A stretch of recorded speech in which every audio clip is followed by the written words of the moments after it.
Hello class. चलिए welcome है आप सबका। आइए बच्चों, हम लोग आज की क्लास में पढ़ेंगे 13.7.3 नाभिकीय संलयन, तारों में ऊर्जा जलन कैसे होती है, क्या होती है, सब समझेंगे हम लोग। पूरे टॉपिक को कवर करेंगे। आइए सबसे पहले शुरू करते हैं बच्चों। नाभिकीय संलयन में मैं क्या लिखूं? नाभिकीय संलयन क्या होता है हम बता रखे हैं आपको। तो मैं लिख सकता हूं यहां पर दो हल्के, ठीक है, दो हल्के नाभिकों से मिलकर अपेक्षाकृत भारी नाभिक के निर्माण को, क्या बोलते हैं बच्चों? नाभिकीय संलयन कहते हैं। नाभिकीय संलयन कहते हैं। क्या कहते हैं? नाभिकीय संलयन कहते हैं। और इसमें ऊर्जा विमुक्त होती है। बोलिए, नो प्रॉब्लम। बच्चों, दो हल्के नाभिक मिलते हैं तो उसकी तुलना में क्या होता है? भारी नाभिक या फिर बड़े नाभिक का निर्माण होता है, जिसे हम लोग क्या बोलते हैं बच्चों? नाभिकीय संलयन कहते हैं। और इसमें क्या होता है? ऊर्जा विमुक्त होती है। बोलिए हाँ या ना? कोई दिक्कत? इसमें क्या होती है बच्चों? ऊर्जा विमुक्त होती है, ऊर्जाएं निकलती है।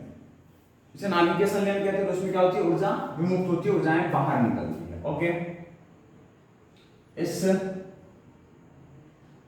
ऊर्जा विमुक्त होने को, ठीक है, निम्न उदाहरण से समझ सकते हैं बच्चों। निम्न उदाहरण, ठीक है, से समझ सकते हैं। ठीक है, समझ सकते हैं। जैसे कि कैसे? पहला एग्जांपल क्या है हमारा, वो देखिए बच्चों। हाइड्रोजन 1 बच्चों, हम लोग इसको क्या बोलते हैं? इसको हम लोग बोलते हैं प्रोटॉन भी कह सकते हैं, प्रोटॉन। ठीक है, इसको हाइड्रोजन भी बोलते हैं बच्चों, प्रोटॉन भी कहते हैं। हाइड्रोजन 1 ठीक है, प्रोटॉन भी कहते हैं। ठीक है, ये दोनों मिलते हैं तो क्या बनाते हैं बच्चों? हाइड्रोजन। ठीक है, हाइड्रोजन 1 का निर्माण करते हैं। अब प्लस, है ना बच्चों, क्या निर्माण करते हैं हमारे पास? ये हमें देते हैं और एक पॉजिट्रॉन देते हैं जिसका +1 आवेश होता है, 0 द्रव्यमान होता है। ये क्या हमारे पास? पॉजिट्रॉन। ठीक है, ये क्या है? ये क्या है बच्चों? ड्यूट्रियन। ये क्या है? ड्यूट्रियन है। ठीक है, ड्यूट्रियन है हमारे लिए। ठीक है, कोई दिक्कत? अब देखो बच्चों, जो हमारे दूसरे विक्रिया हैं, मान लो कि हमारे पास जो ड्यूट्रियन था उसको आपने अभिक्रिया करवाया। ठीक है, क्या देगा आपको? तो बच्चों यहां पर देगा आपको हाइड्रोजन। ठीक है, हाइड्रोजन 1 2 एंड 1 2 मिलके आपको देगा बच्चों हाइड्रोजन 2, हीलियम 2 और 3 दे देंगे आपको। ठीक है, 1 और 1 2, 2 और 4, एक न्यूट्रॉन दे देगा आपको बच्चों। और कुछ ऊर्जाएं भी मुक्त होगी, कुछ न्यूट्रिनो, इसको क्या बोलते हैं बच्चों? न्यूट्रिनो। ठीक है, न्यूट्रिनो कम देंगे आपको और कुछ ऊर्जा विमुक्त होगी बच्चों। 0.42 मेगा इलेक्ट्रॉन वोल्ट का ऊर्जा, यही क्या है आपका? ऊर्जा। ठीक है, इसमें भी ऊर्जा निकलेगी बच्चों। कितना निकलेगा? 3.27 मेगा इलेक्ट्रॉन वोल्ट की ऊर्जा निकलेगी। ठीक है बच्चों, हमारे पास तीसरा एग्जांपल है, वह क्या है? देखिए, अगर आप हाइड्रोजन मतलब कहे तो ड्यूट्रियन को अगर आप बच्चों अभिक्रिया कराते हैं तो आपको यह भी मिल सकता है। क्या मिल सकता है? हाइड्रोजन 1 3 मिल सकता है। 1 1 2 होना चाहिए, नहीं मिलाना आपको। 1 2 बाय हाइड्रोजन 1 3 मिलेगा आपको बच्चों, है ना। और उसके बाद बच्चों आपको हाइड्रोजन 1 1 भी मिलेगा। ठीक है, 1 1 2 1 1 2 2 2 4 3 और 1 4, बोलिए हाँ या? और उसके बाद बच्चों आपको ऊर्जाएं मिल सकती है। ठीक है, ये भी आपके पास ऊर्जा है। ठीक है, कितना मिल सकता है? 0.4.23 मेगा इलेक्ट्रॉन वोल्ट। ठीक है बच्चों, जब आपका ड्यूट्रियन ड्यूट्रियन अभिक्रिया करता है तो कितना ऊर्जा मुक्त होती है? 3.27 मेगा इलेक्ट्रॉन वोल्ट। अगर बच्चों प्रोटॉन और प्रोटॉन अभिक्रिया करता है तो कितनी ऊर्जा विमुक्त होती है?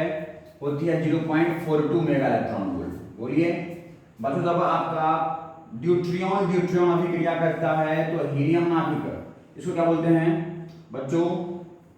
इसको बोलते हैं हम लोग हीलियम के समस्थानिक, हीलियम के समस्थानिक का हल्का नाभिक। ठीक है, कैसा नाभिक है बच्चों? ये हल्के नाभिक है। ठीक है, हल्के नाभिक का निर्माण होता है और ऊर्जा कितना विमुक्त होती है? 3.27 मेगा इलेक्ट्रॉन वोल्ट। बच्चों जब आपका ड्यूट्रियन ड्यूट्रियन अभिक्रिया करता है तो ये भी हो सकता है आपको ये क्या मिले? ये आपको मिले बच्चों ट्रिटियम मिले। क्या मिले? ट्रिटियम। ट्रिटियम प्राप्त होता है आपको। और क्या मिलता है आपको? प्रोटॉन मिलता है। और उसके साथ ऊर्जा कितना विमुक्त होती है बच्चों? 4.202 4.02 या 03। ठीक है, 03 4.02 या 03 मेगा इलेक्ट्रॉन वोल्ट ऊर्जा विमुक्त होती है।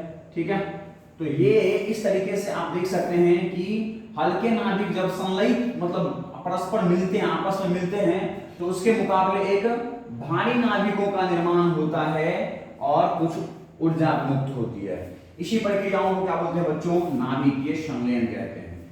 यही हमारा क्या है? ये बच्चों है हमारा नाभिकीय संलयन का एग्जाम्पल। कोई दिक्कत?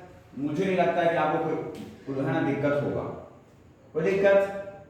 बच्चों यहाँ पे ड्यूट्रियन ड्यूट्रियन मिल करके हीलियम के हल्का नाभिक हीलियम बन जाता है, वो हीलियम तत्व बन जाती है, हीलियम परमाणु बन जाता है और उसका एक हल्का नाभिक का निर्माण होता है। लेकिन वहां पे कोई ऊर्जा मुक्त होती है ना? तो मुझे ऊर्जा प्राप्त होता है। क्या करने से प्राप्त होता है? कुछ हल्के नाभिकों के आपस में मिलने से। एक भारी नाभिक भी प्राप्त होता है मुझे और कुछ ऊर्जा भी प्राप्त होती है। और इन ऊर्जाओं का प्रयोग हम लोग अलग अलग अपने दैनिक जीवन की क्रियाओं के लिए कर सकते हैं। कोई दिक्कत नहीं होना चाहिए बच्चों। बोलिए, चलिए चलते हम लोग नए बातों में चलते हैं। और वह क्या है बच्चों? देखिए, जब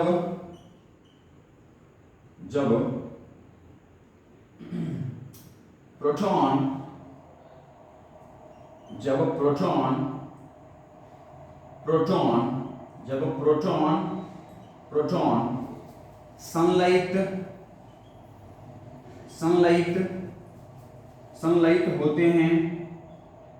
संलयित होते हैं या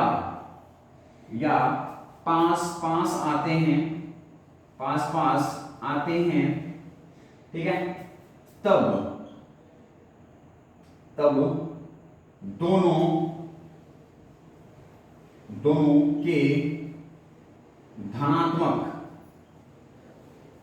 दोनों के धनात्मक प्रकृति के होने के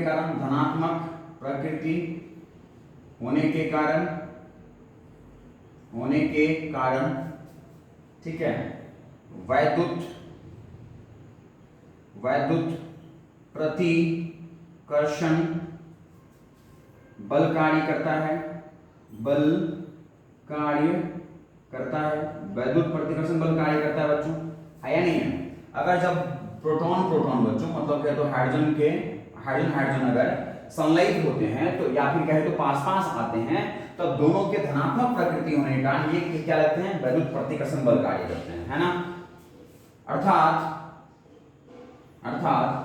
संलयित होने के लिए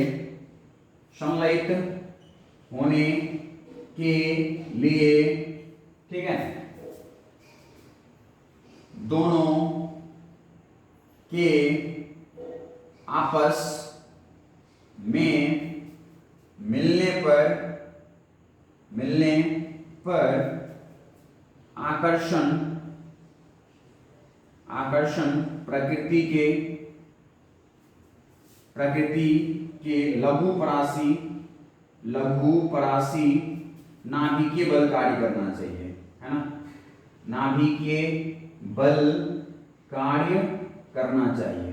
ठीक है बच्चों, अगर हम चाहते हैं कि इसे संलयित किया जाए, अगर हाइड्रोजन को तुम पास लाओगे, मिलाओगे, दोनों धनात्मक प्रकृति के होते हैं, एक दूसरे को क्या करेंगे? वैद्युत बल से प्रतिकर्षित करेंगे। वैद्युत प्रतिकर्षण बल उस पर कार्य करने लगेगा।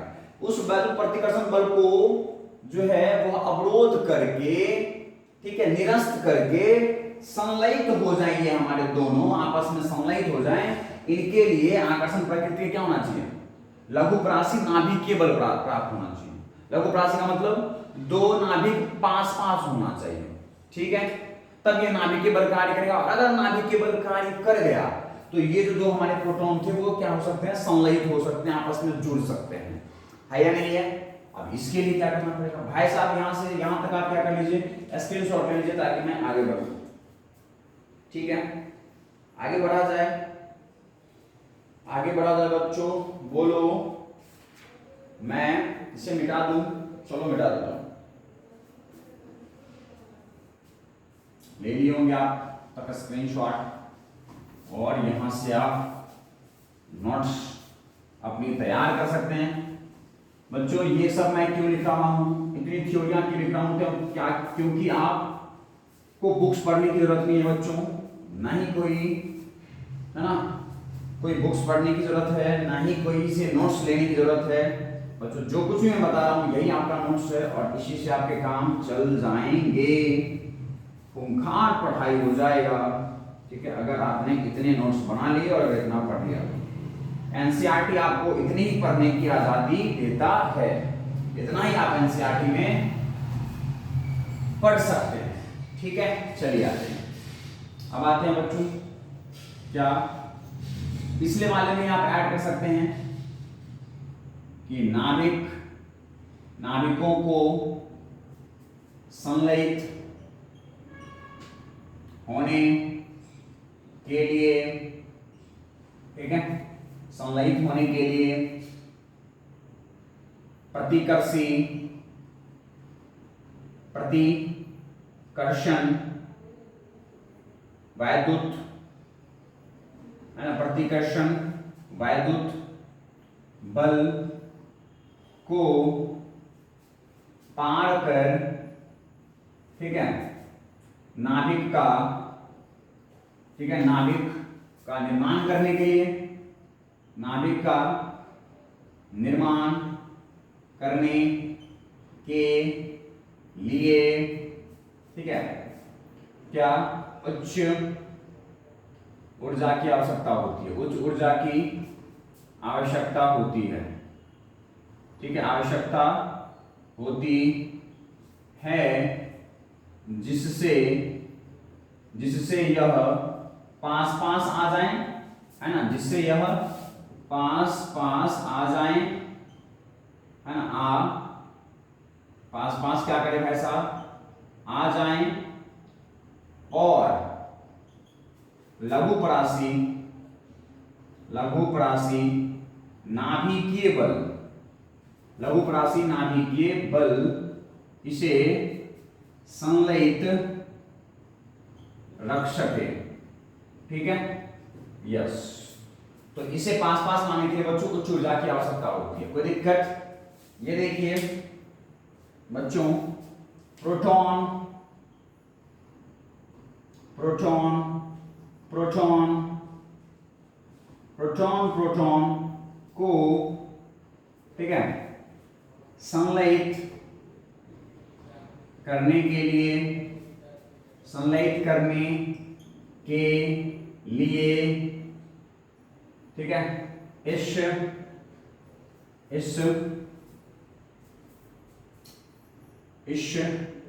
द्रव्य को बच्चों 3 गुना, या फिर इस द्रव्य को, ठीक है, 400 किलो इलेक्ट्रॉन वोल्ट ऊर्जा की आवश्यकता होती है, ऊर्जा की आवश्यकता होती है, ठीक है, ऊर्जा की आवश्यकता होती है, ओके। अब इतना ऊर्जा कहां से मिलेगा बच्चों?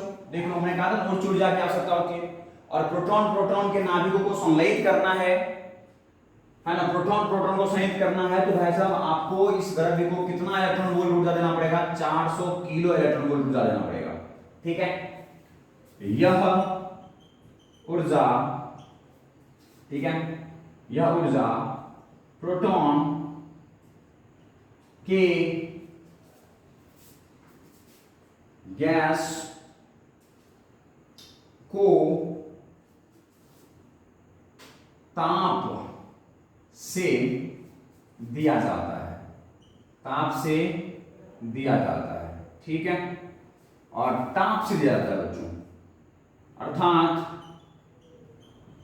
यह तापित ऊर्जा, यह तापित ऊर्जा 3 गुना 10 के घात 9 केल्विन, ठीक है भाई, यह तापित ऊर्जा 3 गुना 10 के घात 9 केल्विन के ताप से प्राप्त की जा सकती है, प्राप्त की जा सकती है, ठीक है, प्राप्त की जा सकती है, जिसे निम्न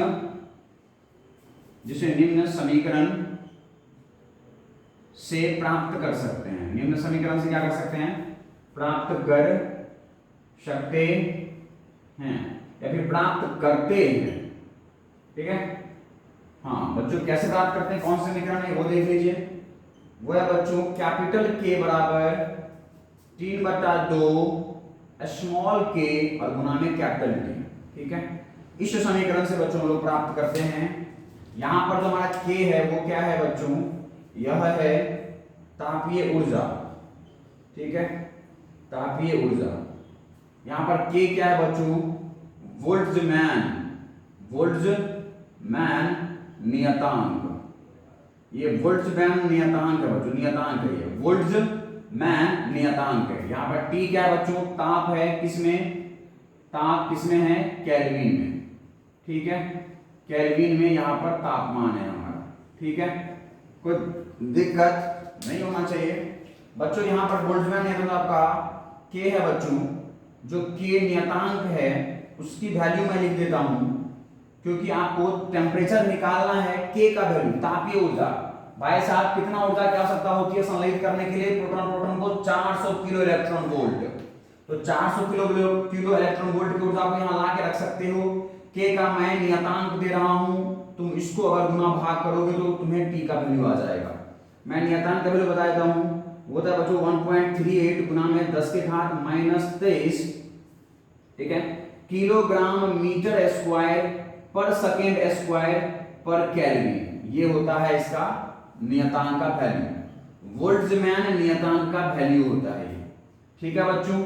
इस बोल्ट्जमैन नियतांक के वैल्यू को यहां लाके रखोगे, ये जो तापीय ऊर्जा है, प्रोटॉन को संश्लेषित करने के लिए कितना ऊर्जा चाहिए होती है, 400 किलो इलेक्ट्रॉन वोल्ट, इसको लाके यहां रखोगे, है ना, और के का नियतांक का वैल्यू मैंने यहां दे दिया, तो तुमको टी का वैल्यू कितना आ जाएगा, यहां से ये आ जाएगा बच्चों 3 गुना 10 के घात 9 केल्विन। एक बार तुम, है ना, रफ कॉपी में ये निकाल के देखना कि क्या इतना केल्विन तापमान आता है इसका, ये मान रखने पर और 400 किलो इलेक्ट्रॉन वोल्ट ऊर्जा रखने पर, ठीक है बच्चों। यहां हम लोग यहां, है ना, कैपिटल के बराबर क्या, 400 किलो इलेक्ट्रॉन वोल्ट ऊर्जा, ठीक है, ऊर्जा रखते हैं, ठीक है, यस, या फिर लेते हैं, समझ गए बच्चों। यहां तक फटाफट आप स्क्रीनशॉट ले लो ताकि हम लोग आगे बढ़े, देख लो, फटाफट आप स्क्रीनशॉट ले लो ताकि हम लोग आगे बढ़े और फिर हम लोग मिटा दिया जाए इसे, बोलो इसे मिटा दिया जाए, चलो मिटा देते हैं।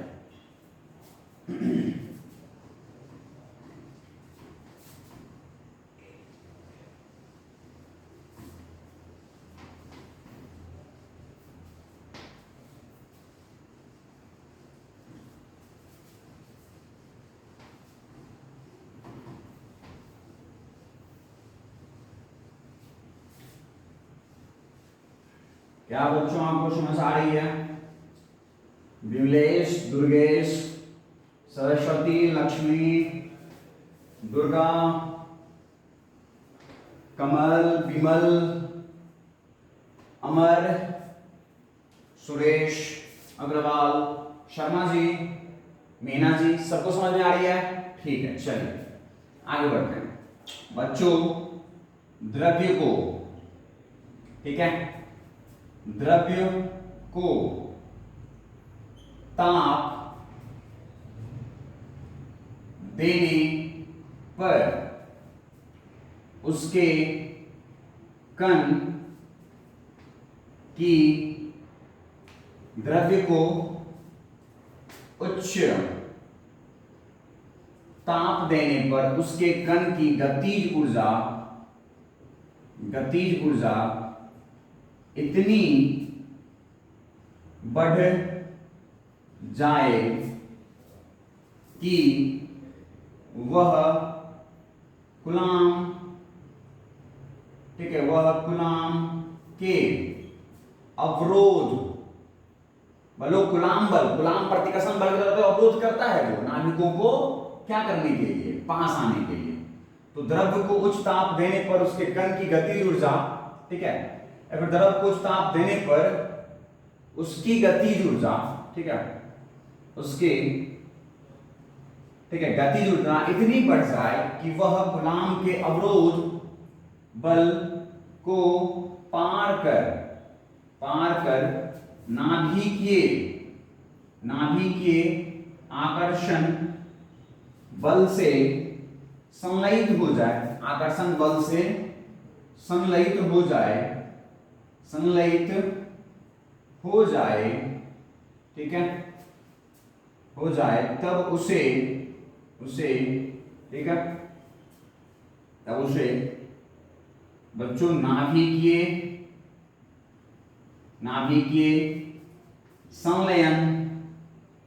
संलयन ताप ऊर्जा कहते हैं। तो नाभिकीय संलयन ताप ऊर्जा क्या होता है, क्या आपको समझ में आई? नाभिकीय संलयन ताप ऊर्जा क्या होता है? ताप ऊर्जा क्या होता है?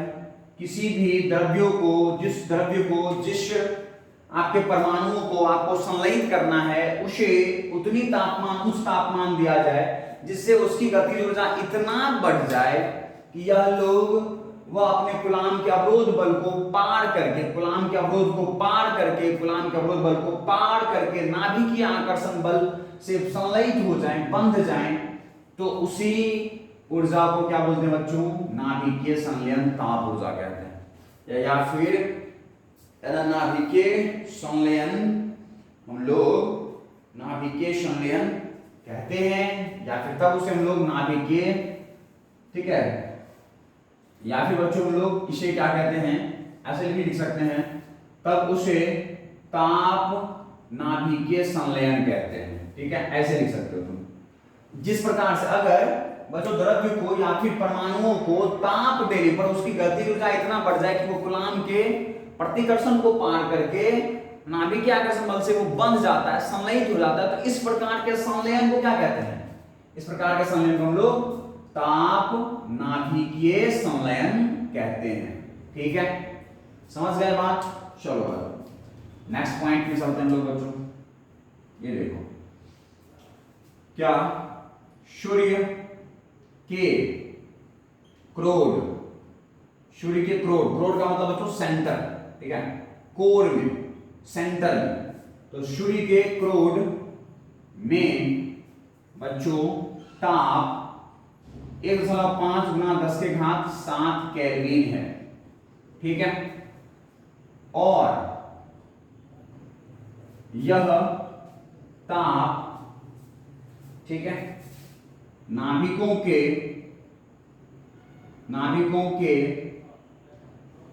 संलयन के लिए औसत ऊर्जा से काफी कम है, ठीक है बच्चों। आपको पता है नाभिकों को संलयन करने कितना तापमान चाहिए आपको? 3 गुना 10⁹ केल्विन। यहां पर जो बच्चों सूर्य के क्रोड के अंदर जो ताप है वो कितना है? 1.5 गुना 10⁻7 केल्विन। और भाई, और यह ताप जो है नाभिकों के संलयन के लिए औसत ऊर्जा से क्या है? काफी कम है, ठीक है। नाभिक के संलयन के लिए जो औसत ऊर्जा चाहिए उससे क्या है? काफी कम है, ठीक है। अतः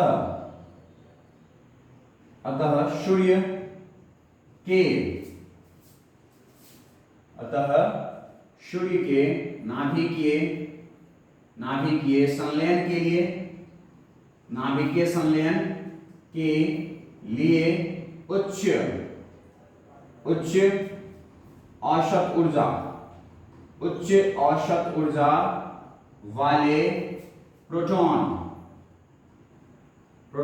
की आवश्यकता होती है, ठीक है। या फिर प्रोटॉन द्वारा, ठीक है, प्रोटॉन द्वारा संलयन होता है, ठीक है। नाभिकीय प्रोटॉन द्वारा क्या होता है, संलयन होता है, ठीक है बच्चों।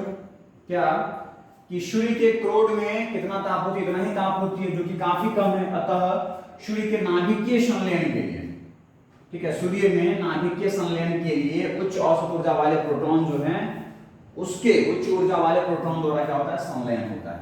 तो नाभिकीय मतलब सूर्य में जो संलयन है, उसी संलयन से सूर्य के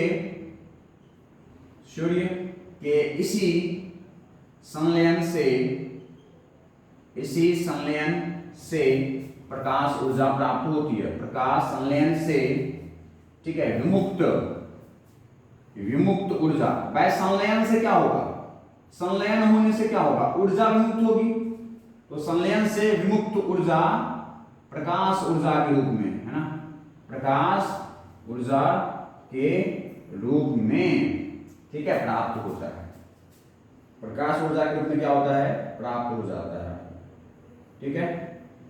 नो प्रॉब्लम, पक्का। चलिए आगे बढ़ते हैं। देखिए बच्चों, सूर्य के क्रोड में ईंधन के रूप में प्रोटॉन उपस्थित हैं। कौन है बच्चों, प्रोटॉन उपस्थित हैं, ठीक है। इस प्रोटॉन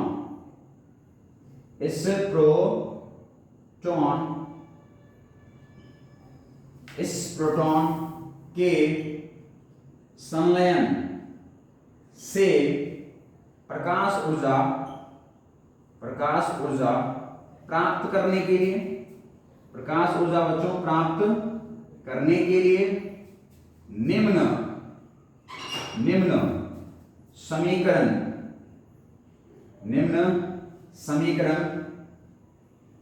ठीक है, निम्न समीकरण उत्पन्न होते हैं। बच्चों अगर सूर्य से आपको, ठीक है, सूर्य के क्रोड में जो ईंधन के रूप में वो कौन है, प्रोटॉन उपस्थित है, और इस प्रोटॉन से संलयन हो और ऊर्जा विमुक्त हो और मुझे प्रकाश ऊर्जा प्राप्त हो, उसके लिए निम्न समीकरण उत्पन्न हो सकता है। क्या क्या हो सकता है वो देखो। पहला जो है हमारे पास वो क्या है बच्चों, हमारे पास प्रोटॉन अभिक्रिया करेगा, क्या बनाएगा, हमारे पास बनाएगा ड्यूट्रियम बनाएगा, भाई साहब ड्यूट्रियन बनाएगा। इसी को ड्यूट्रियम भी कहते हैं, ड्यूट्रियन भी कहते हैं। उसके साथ साथ क्या मिलता है मुझे, उसके साथ मिलता है मुझे, देखो एक और एक, दो नहीं मिलाना, तो एक पॉजिट्रॉन मिलता है, एक क्या मिलता है, पॉजिट्रॉन। उसके साथ न्यूट्रिनो कण मिलते हैं और उसके साथ मुझे 0.42 मेगा इलेक्ट्रॉन वोल्ट का ऊर्जा मिलता है। ये देखो बच्चों, ये पहली अभिक्रिया से मुझे क्या हो गया, ऊर्जा प्राप्त हो गई, ठीक है। उसके बाद बच्चों दूसरा अभिक्रिया क्या है, दूसरा है हमारे पास बच्चों ये जो पॉजिट्रॉन है उसके साथ इलेक्ट्रॉन अभिक्रिया करते हैं और क्या बनाते हैं, हमारे पास बनाते हैं बच्चों, ठीक है, क्या बनाते हैं, गामा कण। उच्च ऊर्जा के गामा कण प्राप्त होते हैं हमें, ठीक है, गामा किरण प्राप्त होते हैं बच्चों, उच्च ऊर्जा के गामा किरण प्राप्त होते हैं, ठीक है। उच्च ऊर्जा की गामा किरणें हैं, ये क्या है बच्चों, गामा किरणें, ठीक है, ये गामा किरणें हैं हमारे, ठीक है। उसके साथ बच्चों हमें क्या मिलता है, उसके साथ हमें मिलता है ऊर्जा, कितना मिलती है, वो मिलती है बच्चों में 1.03 मेगा इलेक्ट्रॉन वोल्ट का ऊर्जा प्राप्त होता है, ठीक है।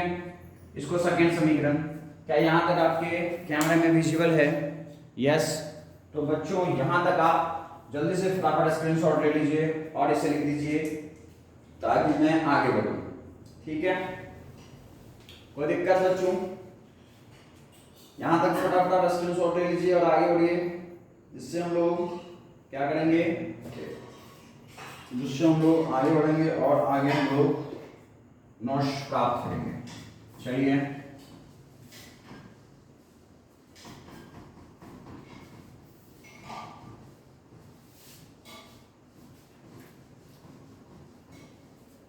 देखो बच्चों, नेक्स्ट देखो, ये दो समीकरण प्राप्त हो गया। तीसरा अभिक्रिया क्या होती है बच्चों? ये जो आपको हाइड्रोजन 1 2 प्राप्त हुआ है, ठीक है, ये बच्चों हमारे हाइड्रोजन 1 1 से, ठीक है, मतलब ये जो ड्यूट्रियन है ये आपके प्रोटॉन से, ये कौन है? ड्यूट्रियन, जानते हो आप, ये कौन है? प्रोटॉन। ये आपस में जब अभिक्रिया करते हैं बच्चों तो हमारा क्या बनाते हैं? हीलियम 2 3, ठीक है, एक और एक दो, दो और तीन, दो और एक तीन। उसके साथ बच्चों आपके कुछ गामा किरणें भी बाहर निकलती हैं, ठीक है, कुछ गामा किरणें भी बाहर निकलती हैं। उसके साथ बच्चों आपको ऊर्जा प्राप्त होती है कितना? 5.86 मेगा इलेक्ट्रॉन वोल्ट ऊर्जा प्राप्त होती है, ठीक है। यस बच्चों, 5.86 मेगा इलेक्ट्रॉन वोल्ट, या फिर कह सकते हैं 5.49 मेगा इलेक्ट्रॉन वोल्ट ऊर्जा प्राप्त होती है, ठीक है।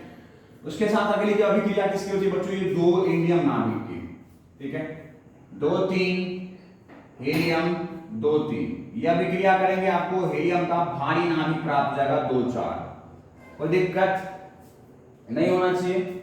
और उसके साथ बच्चों आपको ऊर्जाएं मिलेंगी। क्या ऊर्जा मिलेगा? वो मिलेगा बच्चों 12.86 मेगा इलेक्ट्रॉन वोल्ट का ऊर्जा प्राप्त होगा। ये आपका कौन सा समीकरण? थर्ड समीकरण, ठीक है, और ये आपका कौन सा समीकरण? फोर्थ समीकरण, ठीक है। मुझे नहीं लगता है आपको यहां तक कोई दिक्कत होगा। बच्चों यहाँ पे 2 और 2 4, अच्छा 4 नहीं हुआ ना, ओ और 3 और 3 6, अच्छा 4 ही हुआ। तो बच्चों हाइड्रोजन 1 1 और प्लस हाइड्रोजन 1 1, ठीक है। और उसके बाद बच्चों हमारा 12.86 अब हो गया। 2 और 2 4, 2 3 4, बच्चों 3 और 3 6, 4 5 6, अब बैलेंस है हमारा अभिक्रिया, ठीक है। तो बच्चों यह निम्न अभिक्रियाओं के रूप में हमारे पास क्या होता है? नाभिकीय संलयन होता है। कहां पर? सूर्य के क्रोड में। और क्या किसका निर्माण करता है बच्चों? हमारे हीलियम के भारी नाभिक का, हीलियम के भारी नाभिक का निर्माण करता है, ठीक है, हीलियम का निर्माण करता है। बच्चों यहां देख लीजिए, यहां पे हीलियम के हल्के नाभिक 2 बार लिए गए हैं। दैट मींस बच्चों हीलियम 2 3 आपको यहां तक 2 बार प्राप्त होना चाहिए। देख लो, हीलियम 2 3, हीलियम 2 3, मतलब हीलियम 2 3 एक बार अभिक्रिया होगा तो मुझे एक हीलियम के हल्के नाभिक प्राप्त हो जाएंगे। फिर से मुझे ये 3 अभिक्रिया करवाना पड़ेगा तो फिर से मुझे एक हीलियम के हल्के नाभिक प्राप्त होंगे। मतलब चौथा अभिक्रिया करने के लिए मुझे बच्चों ये जो प्रथम 3 समीकरण है वो 2 बार घटित करना पड़ेगा। बोलो हाँ या ना? ये समझ गए होगे। यहां समीकरण, ठीक है, 4 को पूर्ण होने के लिए, ठीक है, होने के लिए प्रथम 3 समीकरण, प्रथम 3 समीकरण, ठीक है, 3 समीकरण 2 बार है ना, 2 बार है ना घटित होना चाहिए। 2 बार क्या होना चाहिए? 2 बार बच्चों घटित होना चाहिए, है या नहीं है? कितनी बार होना चाहिए? 2 बार घटित होना चाहिए। चलिए मिटा दिया जाए इसे, चलिए मिटाते हैं।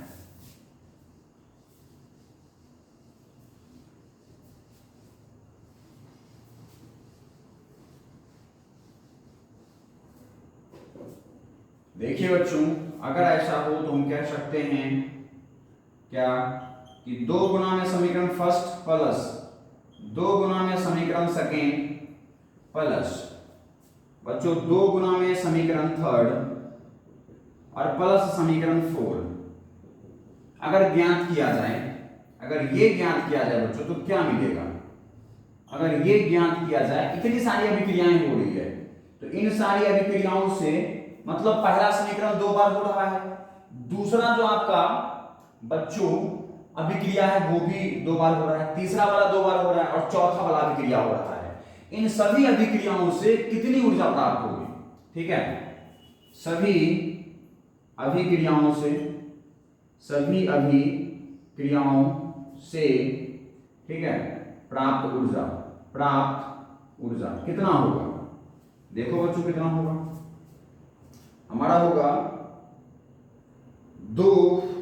ऐसा करते हैं तो बच्चों मुझे हीलियम के, सॉरी हाइड्रोजन के एक 4 हाइड्रोजन प्राप्त होते हैं, प्लस बच्चों 2 इलेक्ट्रॉन प्राप्त होते हैं, और मुझे यहां से बच्चों हीलियम के भारी नाभिक प्राप्त होते हैं, और प्लस बच्चों मुझे 2 न्यूट्रिनो कण प्राप्त होते हैं, 6 मुझे बच्चों गामा कण प्राप्त होते हैं, ठीक है, यस, और प्लस बच्चों मुझे 26.7 मेगा इलेक्ट्रॉन वोल्ट ऊर्जा प्राप्त होती है। ऐसा होता है। अगर पहले अभिक्रिया को 2 बार घटित करके, सेकेंड को 2 बार करके, तीसरे को 2 बार करके और चौथे को सबको जोड़ा जाए तो बच्चों परिणामी अभिक्रिया, जो परिणामी मुझे अभिक्रिया है वो ये प्राप्त होती है। ठीक है, आप घर पे करके देखिएगा, नहीं आए मुझे आप जरूर कमेंट कीजिएगा। ठीक है, मैं यहाँ करके नहीं दिखा रहा हूं क्योंकि बच्चों यह आप खुद से करके देखिए। अब आप 12th क्लास के बच्चे हैं, आपको इतना तो आना चाहिए, है या नहीं है? चलिए, तो बच्चों हम लोग यहां से कह सकते हैं अतः प्रोटॉन के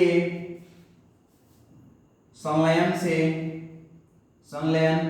से सूर्य के क्रोड में, ठीक है, सूर्य के क्रोड में हीलियम, ठीक है, हीलियम बच्चों, हीलियम है ना, हीलियम के भारी नाभिक है ना बच्चों, एक अतः प्रोटॉन के संलयन से, कितने प्रोटॉन के संलयन से? 4। ये प्रोटॉन ही तो है। 4 प्रोटॉन के संलयन से सूर्य के क्रोड में, सूर्य के क्रोड, ठीक है, में एक हीलियम के भारी नाभिक प्राप्त होते हैं, ठीक है, एवं 26.7 मेगा इलेक्ट्रॉन वोल्ट ऊर्जा विमुक्त होती है।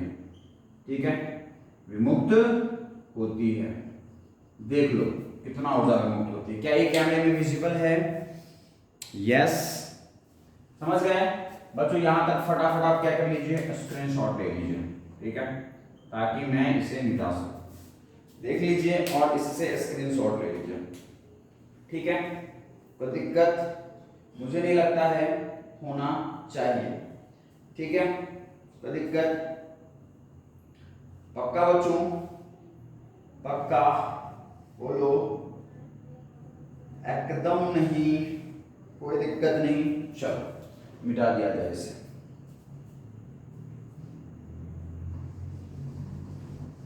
ले लिए होंगे स्क्रीनशॉट। चलो बस लास्ट लाइन बच्चों, लास्ट कीजिए, बस लास्ट लाइन, ज्यादा कुछ नहीं है। ये देखिए बच्चों, क्या एक लाइन और लिख सकते हैं कि इस प्रकार सूर्य के क्रोड में, ठीक है, सूर्य के क्रोड में 26.7 मेगा इलेक्ट्रॉन वोल्ट की ऊर्जा प्रत्येक 4 प्रोटॉन, इसको प्रोटॉन बोलते हैं ना, प्रत्येक 4 प्रोटॉन से। वह इस प्रकार सूर्य के क्रोड में 26.7 मेगावाट की ऊर्जा प्रत्येक 4 प्रोटॉन से 4 है ना प्रोटॉन से प्राप्त होती है। ठीक है, अतः क्रोड में इतने पर्याप्त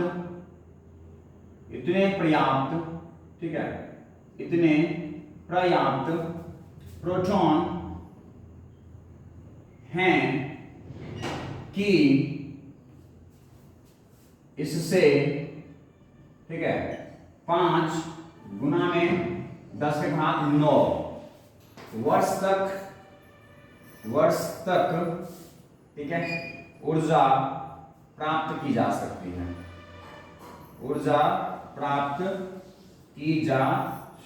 है। ठीक है, या फिर कहे तो बच्चों या 5 अरब वर्ष तक ऊर्जा प्राप्त की जा सकती है। ठीक है, की जा सकती है। ओके बच्चों, ऐसा कहा जाता है। इसके पश्चात सूर्य है ना के गोले सिकुड़ने लगेंगे। अगर इतने बच्चों इसके क्रोड में, उसके नाभिक में क्या है, प्रोटॉन है। अगर ये सारे प्रोटॉन खत्म हो जाएंगे तो सूर्य के गोले सिकुड़ने लगेंगे। ठीक है, लगेंगे और इससे क्रोड के ताप में वृद्धि होगा।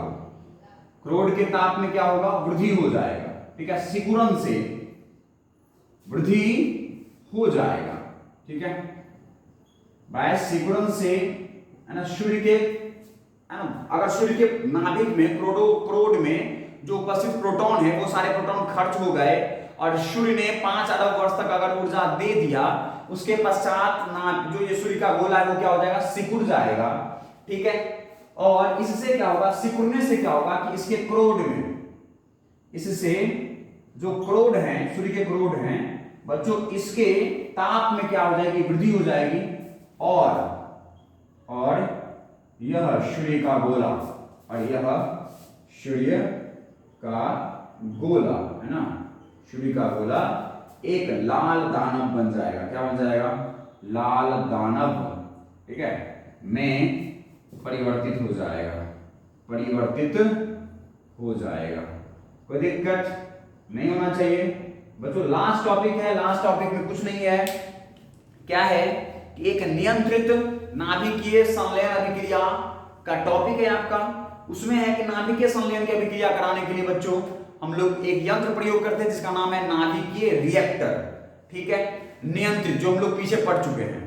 नाभिकीय रिएक्टर में जो है बच्चों वो नियंत्रित नाभिकीय संलयन की अभिक्रिया कराई जा सकती है, जिससे हमें ऊर्जा मुक्त होगी और हम लोग ऊर्जा का प्रयोग कर सकते हैं। ठीक है, उसके लिए मुझे कितने तापमान की आवश्यकता होगी बच्चों, लगभग 10⁸ केल्विन के ताप से ऊर्जाएं प्राप्त हो सकती है। ठीक है, इसके लिए सभी देश मिलकर के काम करने के लिए लगी हुई है कि एक ऐसे नाभिकीय रिएक्टर की खोज की जाए, यंत्र की खोज की जाए, जिससे उसमें नाभिकीय संलयन कराया जा सके और ऊर्जाएं प्राप्त की जा सके और पूरे विश्व को लगातार समय तक सूर्य के खत्म होने के बाद भी ऊर्जाएं प्राप्त की जा सके। ठीक है, रात को भी ये नाभिकीय संलयन से प्राप्त ऊर्जा से पूरे विश्व को रोशनी दिया जा सके और रात को भी व्यक्ति जगकर काम कर सके। ऐसा पूरा विश्व लगा हुआ है। मतलब कह तो कृत्रिम रूप से सूर्य बनाने में यह पूरा विश्व लगा हुआ है। ठीक है, किससे, नाभिकीय रिएक्टर की सहायता से, एक नियंत्रित नाभिकीय संलयन की अभिक्रिया द्वारा। क्योंकि नाभिकीय संलयन से क्या होती है, ऊर्जा मुक्त होती है। ये बात आप यहां पढ़ लिए, बोलिए कोई दिक्कत? तो बच्चों स्क्रीनशॉट ले लीजिए यहां तक फटाफट, जिससे आपका काम पूरा हो जाएगा। ठीक है, तो बच्चों ये चैप्टर खत्म होता है यहीं तक। नेक्स्ट चैप्टर में हम लोग मिलते हैं इसी चैनल पर, इसी जगह, इसी समय। तब तक के लिए मुझे विदा कीजिए, विदा दीजिए। See you soon, see you in next chapter. आप पढ़ाई करते रहिए, मस्ती करिए, हंसते रहिए, खेलते रहिए, गुनगुनाते रहिए। ख्याल रखिए, अपनों का ख्याल रखिए, परिवार वालों का ख्याल रखिए, माता पिता का ख्याल रखिए। सबसे प्यार और प्रेम कीजिए और मिलते हैं अगली क्लास में। Till then bye bye, good night and thank you to watch my this video. Thank you.